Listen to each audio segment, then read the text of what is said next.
Merhaba, bu eğitim içeriğinde Autodesk'e ait olan Fusion 360 programı hakkında sizleri bilgilendiriyor olacağım. İlk olarak programın avantajlarını ve neden Fusion 360 programını kullanmalıyım sorusunun cevabını bulmaya çalışacağız.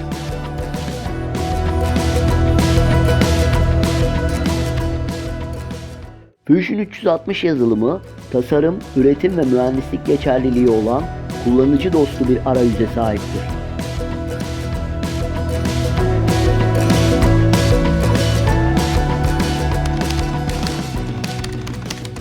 Bu program bulut tabanlı bir yazılım olduğu için oluşturduğunuz tasarım ve projelere internetin olduğu her yerden ulaşabiliyor ve bu çalışmalarınıza kaldığınız yerden devam edebiliyorsunuz.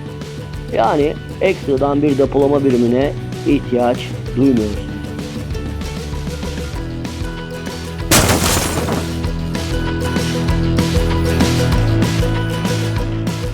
Fusion 360 programı internet üzerinden online çalışan bir yazılım ve çok düşük donanımlı bilgisayarlarda dahi çalışabilmekte. Üstelik kurulumu kısa sürede ve kolayca yapılabilmektedir. Şimdi buradan bir felaket senaryosu kurgulayalım.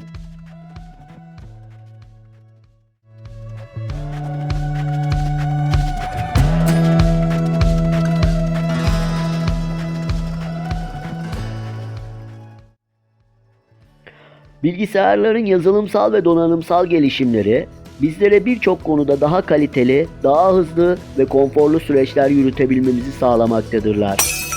Fakat bu teknolojiler bile sizlerin en acil ve en yoğun olduğunuz dönemlerde öngöremediğiniz nedenlerden dolayı çalışamayabilirler. Ayrıca sistemlerinizin bakım onarım süresi de çok kısa olmayabilir.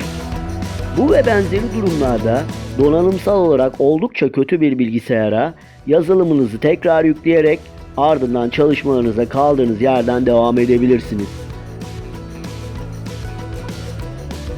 Programın data panelinden birçok tasarım aracı ve örnek çalışmalara ulaşabilirsiniz.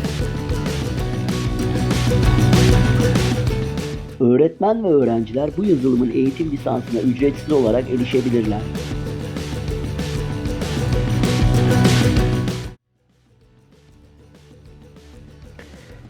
Fusion 360 programının deneyimleyemediğimiz birçok özelliği olabilir.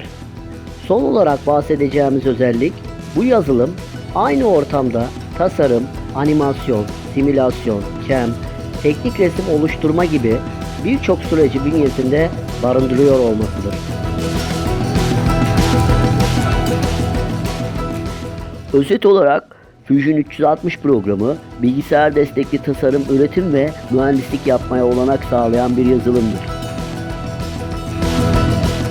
CNC CAD/CAM ile ilgili eğitim içeriklerime Makine Meslek YouTube kanalı, ayrıca Makine Meslek CNC CAD/CAM Instagram hesabımdan da ulaşabilirsiniz.